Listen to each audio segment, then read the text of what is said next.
It is Saturday, and we've been running calls. We had a few calls this morning.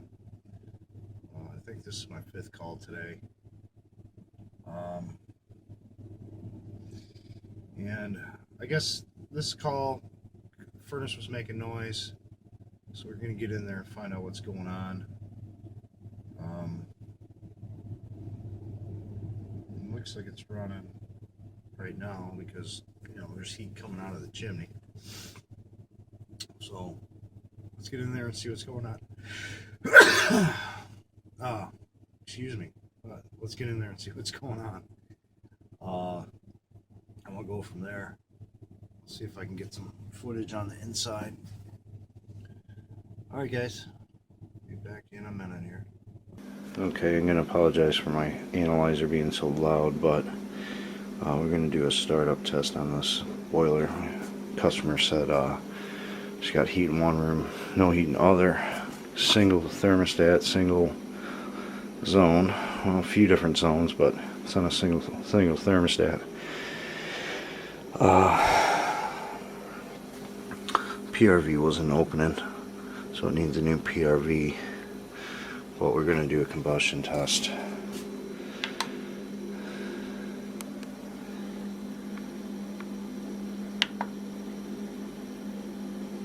I got to send my analyzer back in, so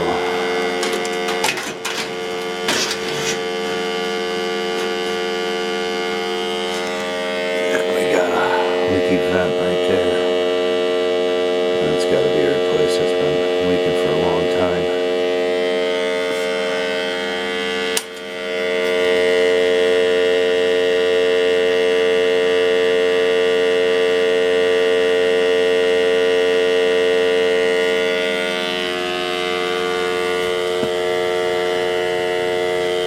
Now let's give it a second.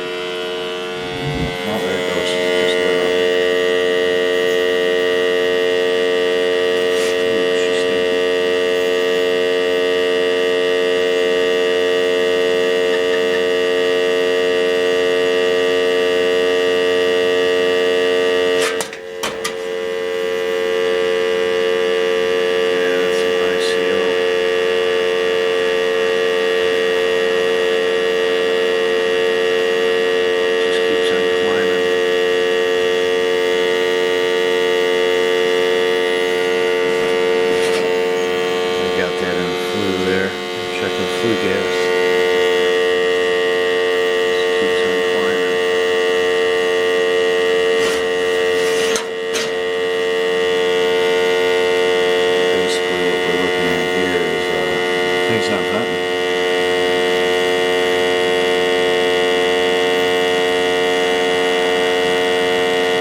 On the inside, just I got that got the combustion test, and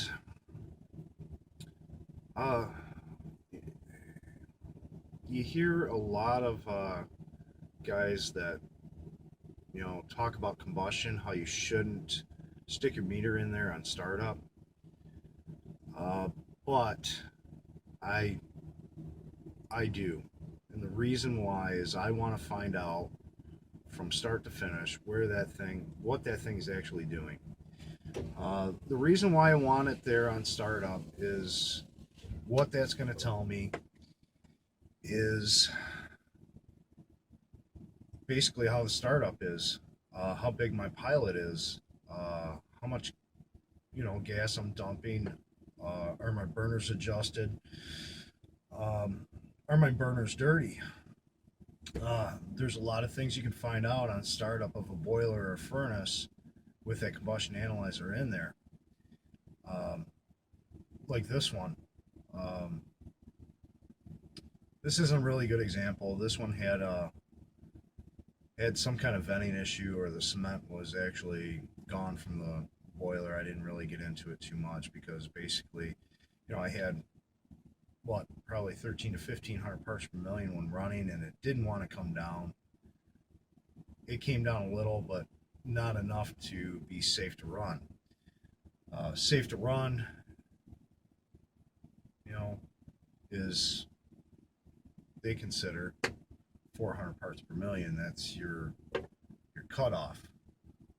Any boiler, normal boiler running, usually wants, you know, you want to be under 100 parts per million, you know, and your oxygen between 6 and 9%.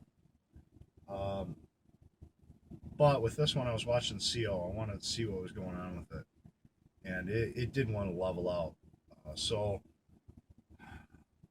I had a few, you know, I seen a bunch of soot. So the heat exchanger dirty, the burners were dirty, the pilot was too small. You know, getting, you know, large amounts of, you know, getting large amounts of carbon monoxide at startup. But there's probably cement missing from the boiler sections, and that's why I was getting that carbon monoxide issue. I did shut that boiler down. I mean, the boiler's 41 years old. She didn't want to put the money into it, you know, because I wanted to do heat exchanger cleaning, burner cleaning, tune up on it. I wanted to put a barometric damper on there to control my draft. So, I mean, she just did not want to put, you know, excess of $1,000 into that thing, you know, cleaning it out, getting the barometric damper on there with draft safety. She just didn't want to do it. I don't blame her, you know. I mean, the boiler's 41 years old. It's seen its life expectancy. So, I mean, she's just springing for a new boiler. That's what it comes down to. Because if you look at that boiler, there's no safety on that flue. So, you know, a bird could build a nest in the flue, or a raccoon could crawl down there because it's nice and warm and block that flue off, that chimney off. And if that happens, I'm spilling 1,500 parts per million in that house. And that's extremely dangerous. So when it comes to actual, and also that boiler is spilling 20 parts per million into the basement too. So I know the cement's gone on the you know, on the boiler section, or the cap that goes around or goes on top of the actual heat exchanger itself. So it was leaking carbon monoxide there too. So when it comes to, say if you use your combustion analyzer just to check around the boiler and you got 0 parts per million, but you got 1,500 parts per million in the flue, you're still shutting the boiler down.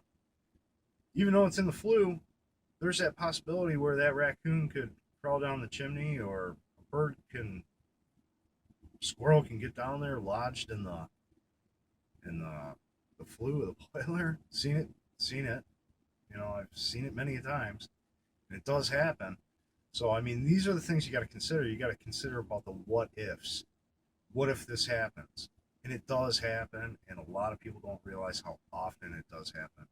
And we hear it on the news so often that, well, we do hear it on the news quite a few times a year, but there's actually more instances where it does happen that's not reported. So when it comes to carbon monoxide safety, you really got to be on the ball. You really got to look through that whole system and find out what's going on, and find out how it's burning. If you don't know how it's burning, you're not doing your job. These are the things you got to look for. And, you know, I hope this helps you guys. You know, with, you know, I know there's not much information out there on combustion analysis. There is, and then there isn't. Then there's, you know, people that do it different ways. I do it my way. You might not agree with it. You might not agree with me at all. But when it comes down to it, this is the way I do things. I hope you guys learn from me and take, you know, what you learn from me and do it your own way, you know, because I'm not perfect. And I don't know everything. I know a fair amount of stuff, but, you know, I'm always learning every day. So, all right, guys, like and subscribe, and I'll see you on the next one. Maybe I got a few more calls here. and see what happens. Like and subscribe, and I'll talk to you guys later. I'll see you on the next one.